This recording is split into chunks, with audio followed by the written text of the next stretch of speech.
Again, really happy to have all of you here with us today. And of course, we're going to talk about the LA River Master Plan, which is the first draft or revision, in over 20 years. And so today we have with us from Gehry Partners, Tensho Takamori.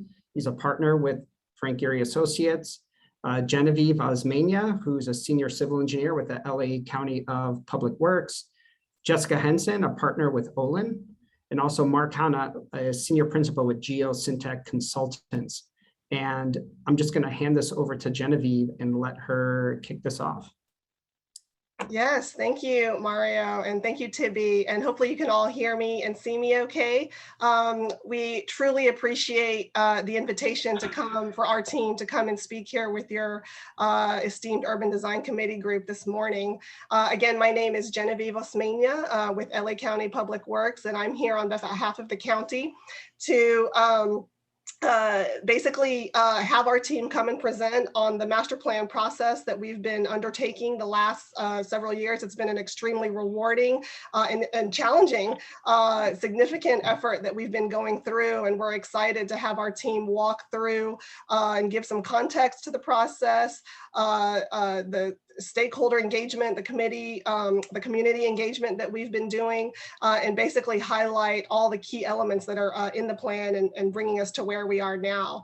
I did want to mention that, so we both have the LA River Master Plan draft document and both the CEQA PEIR document that were developed and both released for public review earlier this year. And we basically just wrapped up the public review comment review periods for both of those efforts. And the teams at Public Works are going through those comments now. And so at the end, I know the team will run through the material here, and at the end, we'll let you know where the website is and where to check out all those documents that are still available, and really hopefully have you guys stay tuned to the final draft document and the status of the final plan later this summer and this fall, and hopefully eventually having the Board of Supervisors adopt the plan later this year. And so I think without further ado, I will quickly hand it over to the team, and then I will come back and be part of the Q&A. We'll definitely want to make sure we leave enough time for that to have some robust discussion and answer questions from the group here. And so, yes, Tensho, I think I'll go ahead and hand it over to you now. Thanks very much, Jenny. It's great to be here with you all today.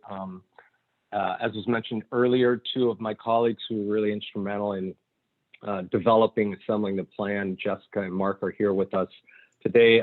And also we were supported by an engagement team, as well as an affordable housing consultant, which is something we'll talk about today. So presentation today, what we really want to run through is some of the basic facts and key parameters that guided us through the development of this plan.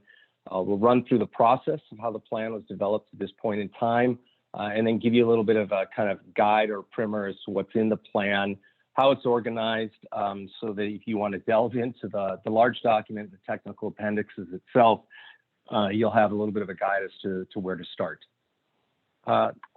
So without further ado, why the Los Angeles River is important at this point in time, and why we're trying to raise the awareness not only locally, regionally, but on a federal level. There's 1 million people that live within the mile of the LA River. So mile is what we consider kind of walking distance within the river. And more importantly, 25% of Californians live within a 1-hour drive. Now realize the concept of what's a 1-hour drive is a bit subjective.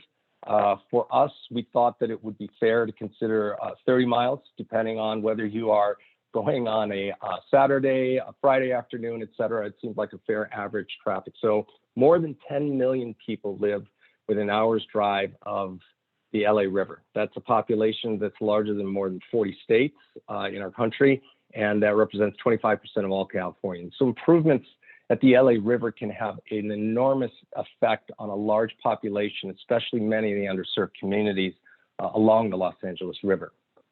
When we started, we've, as a team, been working on this project in various research phases for 7 years now. When a team first kind of came to approach Frank about taking a look at the LA River, One thing, he was key to point out is that as far as we understood, this was a flood management control project that had to keep that parameter core and central to a do no harm clause before we kind of considered any improvements or alterations that we might propose. And just to give kind of a sense, when the river is running at its full intended capacity, which is to control a 1% storm, the amount of water that's going through downtown, here you see this, one of the bridges being repaired, is about 100,000 cubic feet per second is passing any one time. For scale, just so you know, Niagara Falls is about 85,000. So we're talking about a very large amount of water that has to be controlled in these conditions that's moving at 25 to 30 miles an hour. So it's also not only a very large amount of water, but it's also moving at a very dangerous pace. Just for reference, the LA River is 51 miles long. The beach within LA County is about 39 or so, so it's actually got a longer, quote, beachfront or riverfront than the beach itself. Starts in Canoga Park, confluence of Calabasas and Bell Creeks, just to the east side of Canoga Park High School. It runs along the south side of the San Fernando Valley, makes a turn to the south around the northeast corner of Griffith Park, runs through Glendale Narrows, goes through downtown, makes a turn and goes through 12 to 14 cities between the southern border of Los Angeles, the northern border of Long Beach, and the final 8 miles goes through Long Beach before it enters the mouth just to the east of the ports of Long Beach and Los Angeles. The conditions vary along the miles, so these are the existing conditions that we have to evaluate and consider. It starts as a trapezoidal channel out in Canoga Park. It goes into a naturalized bottom river through the Sepulveda Basin, which is the largest piece of the flood control management aspect within the Los Angeles River itself, as it sits behind the dam that helps control some of the flood waters during some of those large events. As it exits there, it goes through box canyon areas, or box channel, I should say. You can see in the upper right-hand corner. It goes through the soft bottom areas through Glendale Narrows. Interestingly enough, that area, when they were building that part of the channel, had such a high groundwater level, they couldn't really get the concrete to set very well, and that's why we have kind of concrete sidewalls and have a soft bottom there. You see some of the various conditions that goes through Elysian Park, through downtown. At this point here, it starts in Canoga Park, roughly 130 feet wide. By downtown, we're about 250 feet wide. When we get to Southgate, the river is now expanded to roughly 450 feet wide. And by the time we get to Long Beach and hit the mouth, we're almost at 650 feet wide. So the river changes greatly in terms of its shape, its dimension. And the dimension is a direct kind of derivative of the flood control capacity that it is trying to manage. One of the key studies, and since we're talking about flood control management, that we looked at is what is the current capacity. As you may know, the channel is developed over different periods of time. Some parts of the river you see in the green in the lower half were approved in the 90s and have 1% or better. That means it can control the 100-year event or slightly greater. And then as you get into the red areas, you can see some areas such as in the Narrows, as it makes the turn across Griffith Park and runs along its east side. Some of those areas are under capacity, having only maybe roughly an 11-year storm capacity. And this was further vetted out in the Army Corps study in 2016. They did a floodplain analysis in this specific area. So those are some of the challenges that we have to consider as we revamp and update the master plan to determine what improvements, what type of improvements can go where. Little historical record for everybody. 1938 is kind of, I guess, what we like to say is when nature kind of met the inflection point of urbanization. The river had been flooding for hundreds and hundreds of years, but I think it was at this point that we had created enough urban structures where significant damage was done in this 1938 flood, that while some of the channelization had started, the decision was made to come up with a determined routing and channelization of the entire river. And it started in 1938 and was concluded roughly by 1960 in terms of the current condition that you see today. One aspect here, this is in the lower LA River, roughly at mile 12 in Southgate. So you can see here, this is the 710 freeway. This is the confluence of the Los Angeles River of the Rio Hondo. So we're in kind of Southgate between Bell Gardens, Downey, Linwood, and some of the cities of the Southeast Los Angeles. And on the left, you can see the way that the river meandered. At this point, it is kind of in the floodplain. It's a wide, shallow river that used to flood very wide ranges across this area during large storms. But interestingly enough, the first thing in terms of any transportation was there is that you can see the rail line, which is still there today, was actually still there when the river was unbordered at that particular point in time. But as you can see today, urbanization has really built right up to the river's edge in almost all directions.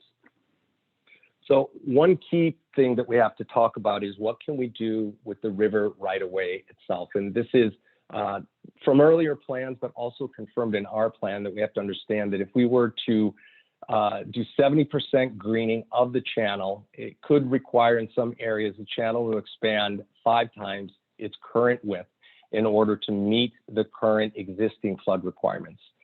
It's simply an issue of friction.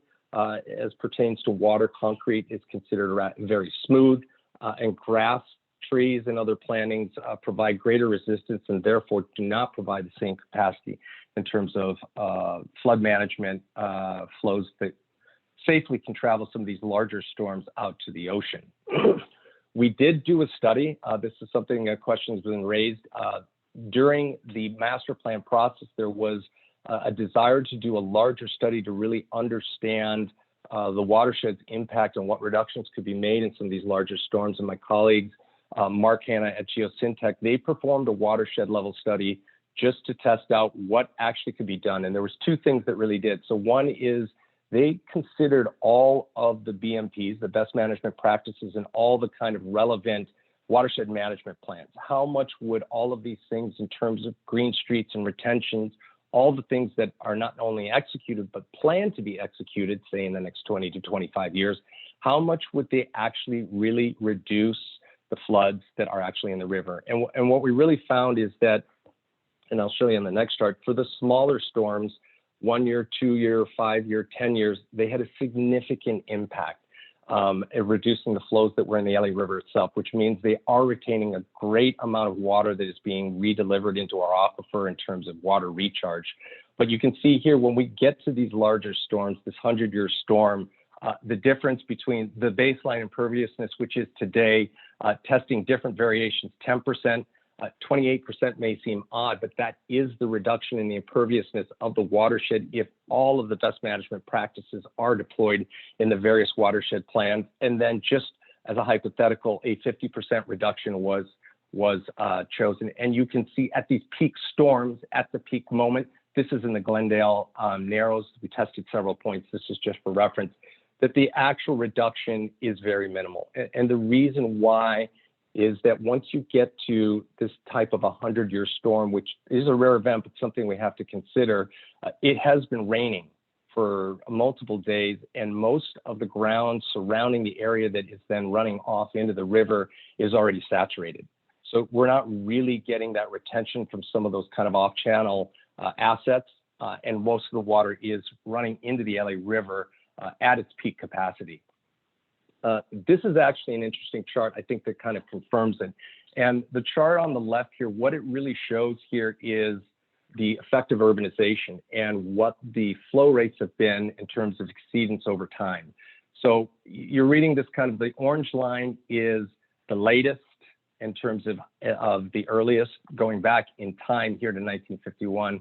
So you can see in those small storms, the effect in terms of the amount of water that has gone into the river has increased significantly, meaning those best management practices to retain water before it gets to the channel will have a significant effect in some of those smaller storms. But you can see this convergence here is right around that 1% storm. And really what that means is the effect of urbanization has not really affected that 1% flow rate. The flow rates that were there for a 1% storm roughly 100 years ago remain the same as today. So that also kind of confirms that the reduction of imperviousness for our overall kind of region has many, many benefits, but it won't have a benefit in terms of reducing flow rates in the Los Angeles River for those very large storms. Again, reinforcing it will have a huge effect, though, on some of those small storms. So very important to still continue with all of those. So what that means is that if we really want to consider widening the river or for greening the river along its entire length, which is not necessarily what we have to do, but it's something we have to consider, is that widening the river really isn't feasible because there are many areas that are built right to the right-of-way itself. It would have a huge impact. This is just for study that we know that depending on the location, the river would have to be widened between 3 and 7 times to remove the concrete, and it would have a huge impact. You can see the number of residents that would be displaced, primarily going through underserved communities. It would have a similar effect as to what the state interstate projects have had over time on many of those underserved communities. So this was not a main thesis on which we based the plan. In areas where it is feasible to consider removing the concrete, we absolutely should, but as an overall strategy for the entire length of the river, it's just not a practical approach. So again, for the river, it's going through so many different communities. 17 cities are within a mile of the river, 23 city neighborhoods of Los Angeles, and 4 unincorporated communities within a mile of the river. Great diversity. Also comes with great complexity, obviously, in terms of the jurisdictions and all the various opinions that we have to consider as we put this plan together. Ecosystems. So this was a core element, and you'll see one of the core 9 goals when I get there in terms of how we looked at it. Very strong ecosystems as it comes to the mountains, but really what we are looking for are patches and corridors. And you can see the lower LA River, there is actually an existing kind of patch that's there in the terms of the algae mat, but there are gaps. And so really what we use this for when I get to the concept of cadence is that the cadence of open space that's provided in addition to helping people will help flora and fauna in terms of ecosystem fragmentation and creating some of these bridges to create a more linked network. When we started the project, I'll be honest, we thought this was a project primarily about the flood control. We were in the middle of a bad drought in 2014 and wanted to save some water. And we wanted to create some additional open space. We knew that was dire. What we really didn't realize is how many different cross-section of social issues really would need to be addressed and have become integral to components of part of this plan. And this is one map, and I'll show you as you start to compare these maps, you'll see there are common themes here. The LA River is running in blue here, as you can see, in kind of an up-down L, upside-down L. This is a Cal EnviroScreen, and it is a measure of public health. It's done by the state of California, and it measures a series of pollution burdens multiplied by different demographic characteristics. And as you can see, you read it like a heat map. Those areas that are in darkest red mean that 90 to 100% of residents of the state of California live in better environmental conditions than you do. And this is one of the conditions. You can see that the river runs through many of the areas that are underserved and burdened by many of these pollutions. Part of it is a lack of open space. Part of it is relationship to transportation corridors. In addition, to bring it to recent public health, you can see that there are higher COVID cases in these same communities, underserved communities. These maps, you'll see it's a reoccurring theme in terms of all the various statistics. If we looked at vaccination rates, if we looked at mortality rates, the map would look very similar in terms of where some of these more underserved communities are. So, one of the key factors to all of this that people have correctly raised is the issue of the displacement component of gentrification. How do we provide some type of assurances, resources that if large-scale improvements are indeed enacted, that the people who are living there today are able to stay there and be able to benefit from those improvements. We've seen it in many other areas where these improvements happen, neighborhoods change, and the people who were really living in those underserved communities move on to other communities that don't have the same level of improvements. So UCLA had done a study relative to different factors that determined risk of displacement by census tract. We recreated that database in an effort to be able to change certain factors. One specific one, which is to change a factor in which rents in specific census, in any census tract, would be rising higher than the county average. That is one of the key factors amongst about 5 to 10 other factors that points to a risk of displacement. We changed that factor and then found which of the census tracts actually changed categories. So that means those are the census tracts that are most sensitive to improvements. We do know the property values of these large-scale linear projects, when executed, will rise in the neighborhood of 20% due to the research we've done in Atlanta, Chicago, and Austin.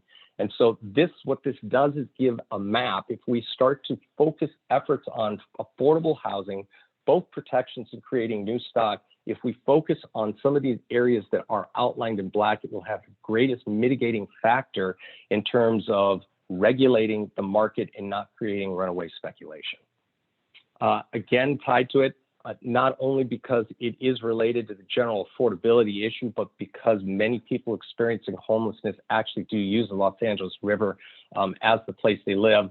Since we even started here, we've seen a dramatic spike in terms of the increased numbers of homelessness.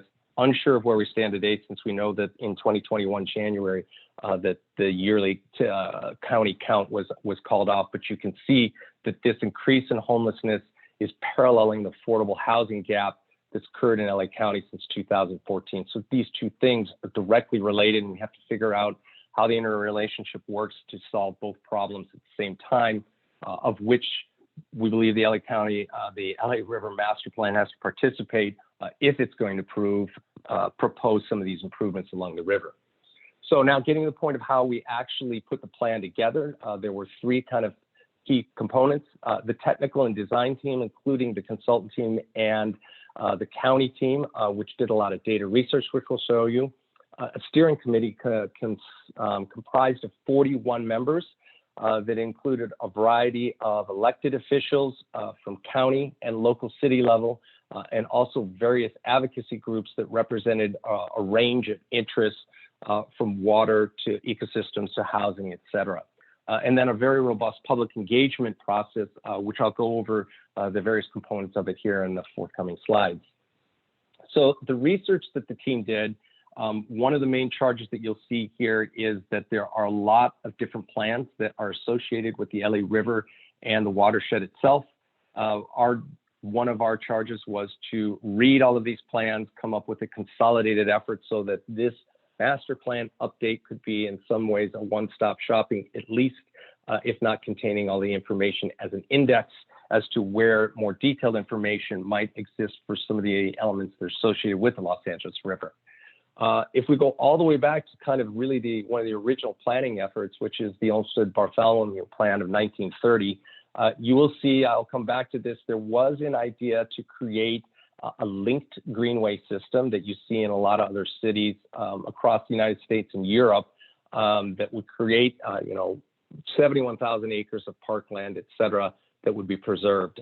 This plan, unfortunately, was not acted for a various number of reasons, but we did have this plan and an idea of a linked greenway, and there is a way still to come back to this idea of a linked greenway plan. So again, as I mentioned, these are some of the previous projects and overlay plans that we integrated in the plan, from the River Improvement Overlay Zone, which was part of the city's master plan, habitat restoration zones, which is a more detailed study, the Arbor study within the city of Los Angeles' master plan, the Lower LA River master plan that was done in 2018, and then more recently completed a year or two ago, there was an Upper River, the tributary plan that was completed for the tributaries in the upper part of the river. We did a survey and all the plans of the known watershed project database, which are the linear and site-specific projects, including all those plans, to understand where gaps were, and also discuss with some of the people who authored those plans to determine what had been executed, what was still valid or relevant to include in the plan going forward. One thing that I think is important for everybody to keep in mind is that this master plan update is being done at a point in time. It has a lifespan probably roughly of 25 to 30 years. So we're saying, sometime in 2045 or so, we probably should have somebody look at the work that we've done. And also across all of the disciplines that we're looking at, we have to take the information that's available to date. And some is more detailed than others. And so this is a summary of some of the various kind of plans that exist. Some of them are either in progress, some of them need more research, but these are ongoing things that need to continue to be researched, either for incorporation and adoption into this current plan, or so that when the next set of consultants in 25 years come back, that their data set is even more robust than the data set this team had available to it. Community engagement, we spent 2.5 years, as I mentioned, in a very robust process. We had more than 1,300 participants that came to 13 community meetings across the entire length of the LA River. We had online surveys, that were completed. We had telephone town halls. We had a social media campaign that reached almost 1 million people. And we had a youth summit that had almost 800 participants. So tried to find very diverse ways in which we were able to engage the community, including most recently, last month, we had a virtual meeting, public meeting to talk about the public draft of the master plan.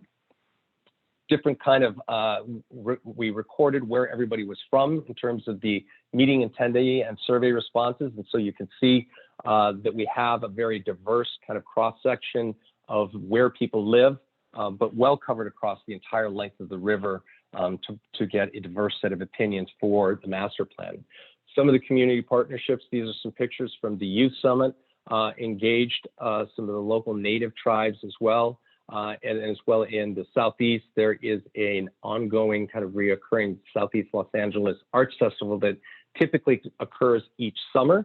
The pandemic has kind of put that on hold, but we hope by next year that will be re-engaged right around the confluence of Rio Hondo in the river channel itself. In October of 2019, as the draft plan was coming together, we held 3 wide open houses, one in Canoga Park, one in Central LA, and one in North Long Beach, to give everybody access to more detailed information as the plan was coming together before the public draft was reviewed by the steering committee and then by the general public itself. Additional outreach elements that we kind of put together are some kids' activity books. We put together some at-a-glance fact sheets and some kind of key facts so that people, we do realize it's a very dense document, but we do believe it's very comprehensive and required, but we try to provide some other elements that would give people a little bit more edited version in terms of what was in the plan. And then we even did some hyper-local ad campaigns, especially in underserved areas where we knew that digital access would be lower than in some of more well-served areas. So now we finally get to the plan here, and we'll talk a little bit about what's in it. And we'll start with the vision. This is kind of the vision statement of the reimagined river. It had input from all 41 steering committee members. It looks like a very complete and simple sentence, but I assure you this took months and months of compromise and understanding so that we believe it reflects all of the members who are in the steering committee and the opinions that they brought to the table, as well as community input that we received. There are 9 goals that were established for the master plan, from the ones that we might expect: to flood risk, water quality, water recharge, park space and ecosystems. But it also includes some things that I think we're all very proud of, that includes arts and culture, items that relate to housing affordable in periods people experiencing homelessness, equitable access to the community, and equitable engagement and development and education. So we believe that this kind of multidisciplinary approach for goals for an infrastructure master plan is really taking a step forward in terms of engaging the local communities in their future of this asset. Underneath the goals, we have the project organized in goals, actions, and methods. So the goals tend to be inspirational kind of statements. They need to be followed by action items and actual methods. So It's meant to be very specific about how these goals could actually be actioned and the methods to actually execute them. So these are all put forth in the chapters in the master plan. And then there's also at the end of the project, there is, or end of the master plan, there is a matrix that shows the responsibility. All of these don't necessarily fall under the purview of Public Works, so the team did a lot of outreach within the county departments itself to determine that there was a leader. We tried very hard to never put in a statement of something like somebody should do this. We wanted to make sure that everything was actionable in the plan that we were proposing, and if we did not find somebody who was willing to own this in the county level, then we removed it from the plan. This is kind of the core diagram we used to show how the building blocks of the plan work. At the very bottom are the community needs, and this is really the engagement portion of the process. The green part are the strategic directions, which I'll talk a little bit more about. Those are organized by goals, but it's really the data research the team did that I'll talk a little bit more about. And then the blue elements are kind of the design elements. Should note, this is not a design plan. This is a guide and a structure for how the improvements along the master plan can be developed. But we did provide things in terms of the difference between site-specific opportunities, a kit of parts that we think could be used in different manners along the river without necessarily being site-specific, and then a few common elements that we believe need to occur in replication along the length of the river to provide cadence. And these are things like shade structures, water fountains, etc.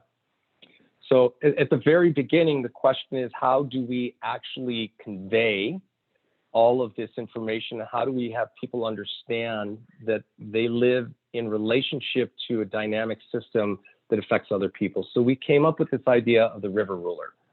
And what we simply did is we took all 51 miles of the river and created it in a linear fashion. And this does a couple of things. First of all, when we do outreach, we always talk about where we're located. If we're having a meeting in downtown LA, the meeting is always open. We are happy to be here at mile 22 to talk to you about kind of the plans for the Los Angeles River. This is a key factor in having people understand that they live and exist in relationship to other people who are along the system that is the river. What it also allows us to do, because what we had to do is that maps that come in from various data sets look like this. This is the park needs map that was developed out of the county park needs assessment. It's very clear in its individual sense, but how do you compare it against some of the other needs without starting to overlay maps and create rather a very confusing graphic? And so what it allows us to do is to focus that map and slice off the 1 mile area that is what we consider walking distance on either side of the river, and then straighten it into a straight line that you see here on the left with the mile markers and at least some key neighborhoods, so you have some relevance as to understanding as to which miles are relating to which portion of the river. Then you can line up various points. Very simple comparison here of Cal and Viro screen, the public health statistics and park need, and you can start to draw horizontal lines where you see areas of greatest need. And what you see when we started to develop the plan is that need and opportunity are two of the components that are paired with cadence. So the data sets exist that we studied, more than 200 different data sets, depending on not just what we, but anybody in the future is intending to study. They compare these data sets together to make arguments as to why an improvement project that they would like to pursue has great need based on the data sets and the information that we've compiled as part of the research for this master plan. The 9 goals that you saw then were backed up by data set maps. So all of those data sets, there's an explanation of how the weighting works, but these are combinations of different data sets that we put together to create different weighting. As I said, for those that are very data oriented, all of that is clearly explained in the master plan itself, but it gives a data backup that shows need within each of these goals across not only the LA River itself, but actually across our region as a whole. So how do we locate some of these projects? As I said before, that need, which I just explained, is paired with opportunity and it's paired with cadence. So the summary of the efforts of our research of existing plans is a map that looks something like this along the river. So the items in gray are existing projects. The items in pink would be the proposed new ones. And we classified the projects in 5 different categories, from extra small to extra large. We mapped all of the existing projects. So you can see there's 123 existing extra small or small projects that are either existing or they exist in other planning projects already. And then paired them with new ones. And what we really did there is gap analysis at those different scales to fill them in so that the right cadence, we don't need, if there are 5 extra large sites along the river, they shouldn't all be in one location. They should be equitably distributed along the length of the river. The same with extra small projects. Those need to be equitably distributed along the full length of the 51-mile river. So what we really end up with is 43 new extra small and small proposed projects, 22 medium, large and extra large projects to pair with 56 existing ones and 42 improved access points. The kit of parts is meant to give ideas as we've studied. We've taken kind of some test design areas to try and categorize how people and other designers should think about it. So these are the 6 categories. There are trails and access gateways. There are channel modifications that can occur in some areas. Diversions, which are areas in which we can remove flood control into areas that are parallel to the river that help provide relief for the river channel itself. Off-channel access, assets where they exist. Some areas they do have direct adjacent off-channel assets that could be used to improve park space. Some parts of the river do not have these. Floodplain reclamation, it's the key component that should be explored wherever possible, that concrete can be removed or the floodplain can be expanded. That should definitely be considered. It's just something we found that is not endemic to be able to be executed along the entire length of the river.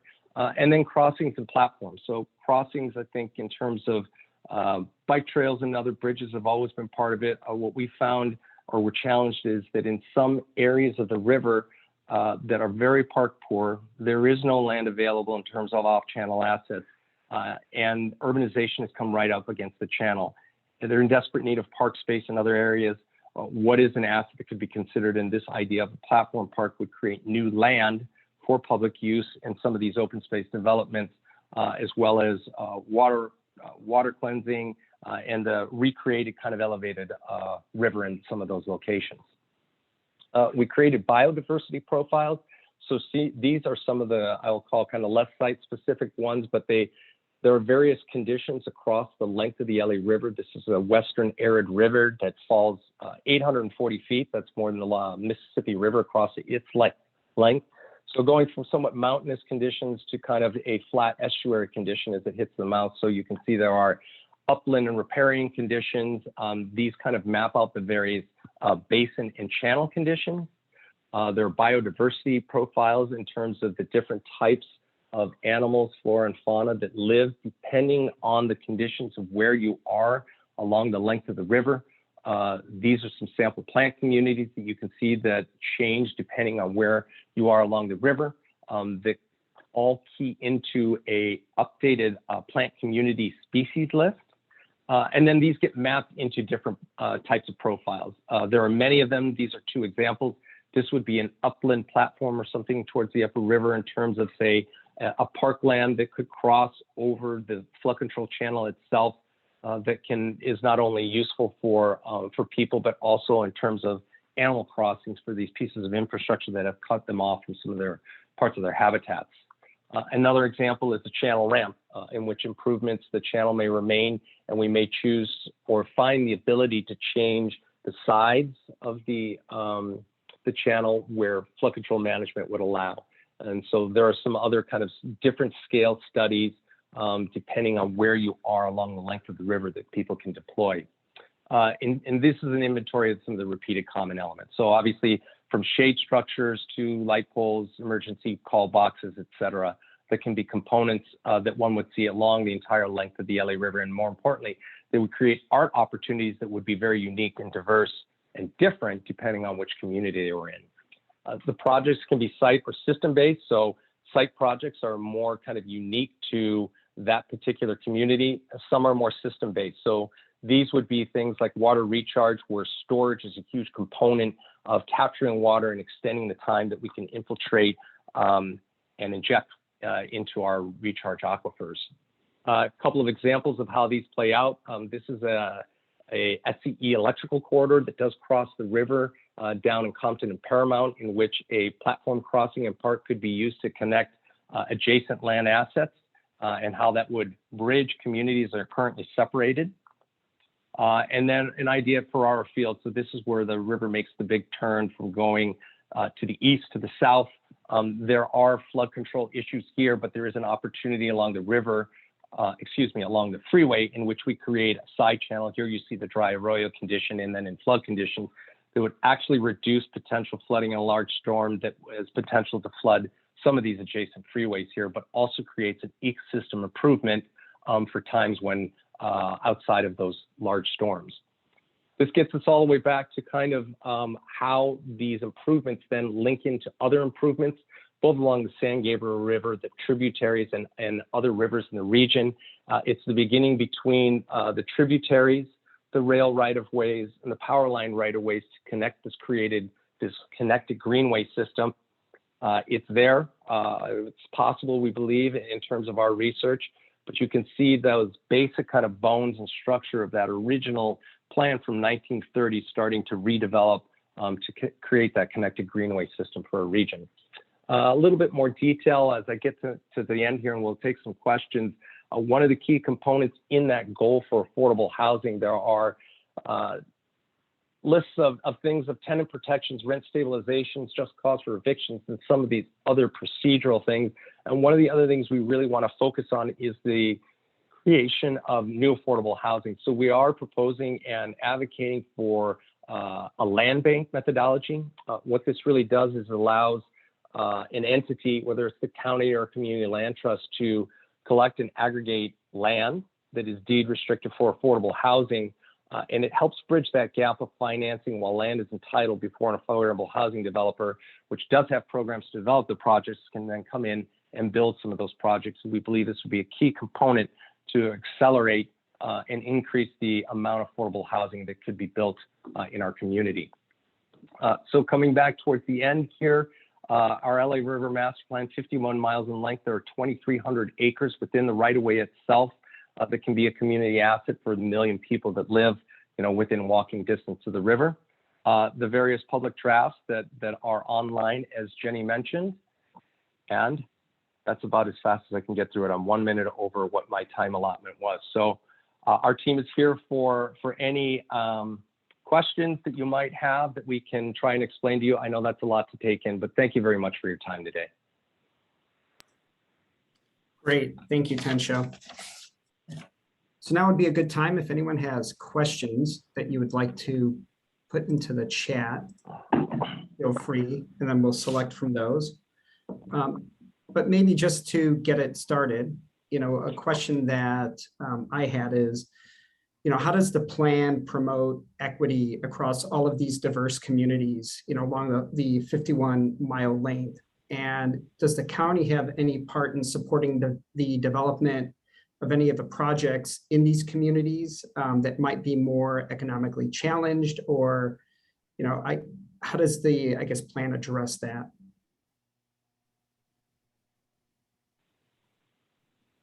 I can talk a little bit about that, Jenny, if you want me to start. There's a few things that I could point to relative to that equity-based solution. So the first starts with the engagement, the fact that the engagement, not only in person but digitally, was focused along the entire 51-mile length. One thing that we did find, especially in some of those Southeast communities, whether it's leaders or residents themselves, is that they were happy to actually be heard. Many times in some of these large master plans, they hadn't even been asked what they thought their community, what would be best for their community in these locations. So the first part is that the community engagement was complete along the entire length of the river. The second is the cadence that we talked about, is the structuring of the plan to make sure both large and small assets are equitably distributed along the entire length of the river as a structural development plan moving forward. And I would say, there are parallel efforts, but the affordable housing component that's included in the plan is a huge piece of this. These communities where improvements might occur, especially in the Southeast, that might be the most vulnerable, having an affordable housing strategy that is part and parcel and not parallel to the plan is important. Over the last roughly 2 years, the Board of Supervisors has passed somewhere between 11 and 15 motions related to affordable housing. This is something we've done in parallel. It's not sequential, to hopefully help mitigate and create that equitable development of improvements as the plan moves forwards. There are probably a number of other things that I could put forward, but those are the key things that come to mind. If any of my colleagues have anything to add to that. Yeah, no, thank you, Tencho. Totally concur. I think the only thing I was going to add on was, in addition, all those river rulers, and I'm glad Tencho spent some additional time walking through the needs analysis. That was pretty much a 6 to 9 month effort going through all the data and converting it to those river rulers. Those are basically illustrating visually where those items are needed most. So by incorporating those into the future river planning, improving upon that equity with amenities along the river will help. I'm going to turn my audio. I'm sorry about the background noise. Yeah, that's great. And I think all in all, the big theme of equity for the master plan is to help people thrive in place so that the communities that these improvements are intended to serve can continue to live and thrive in the communities along the river. Great. And let's move on to another question. We have one actually from Adam Padua. And he's asking if the plan examines or identifies opportunities to expand the river where the water is most likely to slow flood any undeveloped pockets that are more likely to remain due to irregular parcels. And so I think maybe this also could tie into a question about there seems to be a desire for naturalization of the river. And are there areas that are maybe, this may actually occur that have been identified, or, maybe tie that in a little bit to Adam's question. Sure. Yeah, there are definitely areas that are, the problem is complex. So there are definitely localized areas that can be evaluated for floodplain reclamation, and that can occur in different fashions. The city's project that's ongoing at Taylor Yards in the Narrows, just north of downtown, they are exploring options there in which the floodplain could potentially be increased and included as part of that project. The example that I showed you of FERRARO Fields with a side channel is a different type, but that is technically kind of a floodplain reclamation. But what we found when we actually tested it in a few locations as a design problem, what's challenging is that it's a system. If you identify an area which say has land on either side, and you say, okay, let's widen the river here. The issue is that there's water coming in above it and there's water going out below it. And the dynamics of the river, and I learned more than probably I'd ever want to know between subcritical, critical, and supercritical flows. The pace of that river creates dangerous flow conditions. And so you have to evaluate that. Is that the flow condition, if you suddenly change it and slow it down and then put it back into a pipe right after it, it can have very unintended consequences. It's not predictable. It has to be studied with kind of complex modeling that my colleague Mark Hanna has helped us do in some cases. But what we found is an initial idea that just finding pockets requires very complex water analysis. It may still work and it's worth evaluating, but it's more than just identifying kind of land assets where the river could be widened. Great, thank you. And we have a couple of questions that are asking about the next steps and time frame on all of this. So how does, maybe there's a few questions here. How are projects prioritized or identified? What are the next steps in implementation? So maybe some thoughts around that. I could take that one, Tencho. Or Benny, you want to start? No, go ahead, and I'll add on. Thank you. Go ahead. Great. Yeah, I know you're having some sound issues there. So the plan is a 25-year plan, as we've mentioned. And in terms of implementation, one of the things that we worked very hard on is to make sure that there is a county department that is ready to jump in on each of the strategic directions. So as Tinsha mentioned, there's no like someone should, but there actually are those assignments for who's going to be the convener. So from there, in terms of prioritization, there is not like a, like first we're going to do this one, second we're going to do this one type of prioritization in the master plan. And that's actually very intentional and purposeful because project opportunities over the next decade and needs in communities might change. Like if you'd asked me a year and a half ago, if we'd experienced a public pandemic at the scale of COVID-19, I would not have, imagined that. And so here we are in this situation where we're, dealing with these sort of differences. And that's what the plan flexibility is designed to provide. And so right now, what the county is interested in investing for projects that they will lead first are projects certainly in historically underserved and marginalized communities along the river that haven't had as much investment historically. And so where public partnerships and community interest is high, those projects are set to sort of start moving potentially first. But it really requires a local community being interested, a local municipality being interested, and those partnerships being emerging. And so some people maybe have expressed like, I want to know exactly what is first and exactly what is second. And in fact, the way that the framework is set up is intentionally flexible to pair community needs. And there are no prescriptive projects within the master plan. So there are planned major projects that are in other approved, already existing plans, as Tinsha mentioned. Those are pulled forth into this. And then there are other sites that have been identified as opportunities that come from that. There are other efforts underway associated with like the different measures that have been passed for funding and other requests being made at all different levels of government to help funnel into what the overall cost over the next 25 years is estimated in the plan to be about $19 to $24 billion in 2020, 2021 dollars. So there's a lot happening, but it doesn't say that one community has to go before another in terms of prioritization. Jenny, please feel free to add in there. Yeah, no, thank you. And I think my audio hopefully is better right now. But one other quick note on the time frame for the plan is that we do hope to have the plan adopted by the Board of Supervisors by the end of the year. So the teams are working through on addressing all the comments that we received and producing a final plan very shortly here.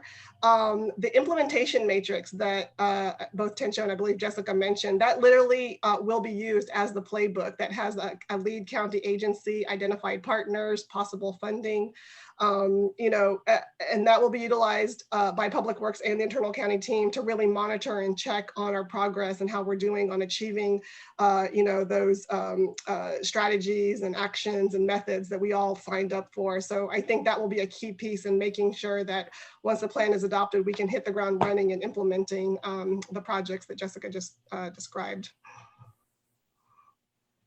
Great, thank you. And maybe one last question. We have just about 3 or 4 minutes left. And there's some— Mario, there's a question in the chat room from Carlton Davis. Carlton, I don't know if you're out in the audience, if you want to ask that. It's related to, I think the issue is related to commodification potentially of the river when something like this begins to happen. Carlton, are you there? Or can you unmute yourself, please? Carlton? Hit the unmute button, we'll run out of time. Yes, okay, sorry. I didn't see the mute button. There you go. What I'm interested in is several things. One is what other city models have you looked at and how they could be utilized for the LA River, such as the Seine, the Thames, or the Hudson? The second question I have is related to the Arts District in downtown. It is experiencing enormous growth, and it is really cut off from the river by the railroad tracks. And how can this plan connect that whole area, which is growing so rapidly, to the tracks? And how can we incorporate low-income housing and housing for artists, which are getting priced out of that neighborhood like crazy? So 3 questions. Great question. Thanks, Carlton. Who wants to Relative go to with that?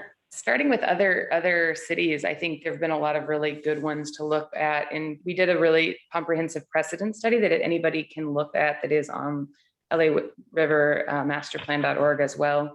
You know, the Rio Besos in Spain is a really good example, particularly in a semi-arid environment like ours with a very significant river change. We looked at things like the Cheonggyecheong stream in Korea, all across the world looking, and of course here more locally thinking of things that have happened along like the Santa Ana River or the San Gabriel River and other examples like that. So we certainly have done that sort of seeing best practices around the world, and certainly would encourage everybody that's interested to look for that precedent study. The Arts District, and Tencho, feel free to jump in here, and the tracks, there's a lot going on there, as you've noticed, and things have been, you know, filling in. Metro is currently leading a project, which I'm sure many of you are familiar with, the PATH project, which would thread about 8 miles of pedestrian and bike lane from the gap that, you know, starts north of Vernon and then continues through downtown LA, which keeps people from being able to move along the LA River. And that project is actually going through environmental review right now, but has good momentum and is already funded through Measure M. So that's one positive that's starting to already happen along the downtown LA stretch. And with that project, there are a series of access points that have been, through a community engagement process, prioritized about which ones will come first. So that's moving and it's exciting. It's you know, just the first step of making some of those connections. Many more bridges are needed, of course, across the river for pedestrian scale.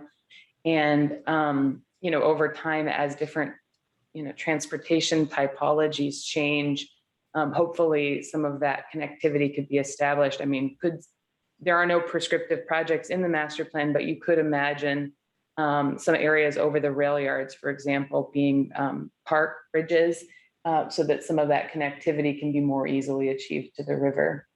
Tencho, what would you add there? Yeah, I could just quickly add the question about affordable housing. So the challenge, it's a very complex topic, but the issue is, so affordable housing or inclusionary housing ordinances have to be enacted at the city level. So along the length of the river, really, it's an effort. This is not something that the county can do. The county has done it, but it only affects the unincorporated areas. You have to go city by city to advocate for it. It's further compromised right now by some of the state laws that have tried to have been repealed over the past 10 to 15 years that in some ways limit the ability to create new inclusionary housing ordinances. So working to get that repealed to enable to not have our stock of housing continually decrease. In terms of what's happening, especially in the Arts District, you know, there's a lot of spot redistricting and rezoning that's going on. Advocating and vocal opinion on those projects as they are going through entitlements for the inclusion of, you know, 20% or whatever reasonable percentage of affordable housing in every single one of those projects, or diversion of funds to an affordable housing project, is a localized way you can do it under the current restrictions that exist. So there's kind of a multi-pronged attack that we all as a community have to take on. Thank you.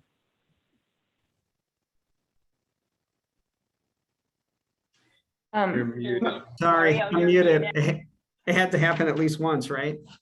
All right, well, we're after 12, so to respect everyone's time, I think we'll wrap it here. And just wanted to really thank our panel for joining us, Tencho, Genevieve, Mark, Jessica. Really appreciate your time and sharing this information with us. And for all our attendees, really appreciate you carving an hour out of your day to join us as well.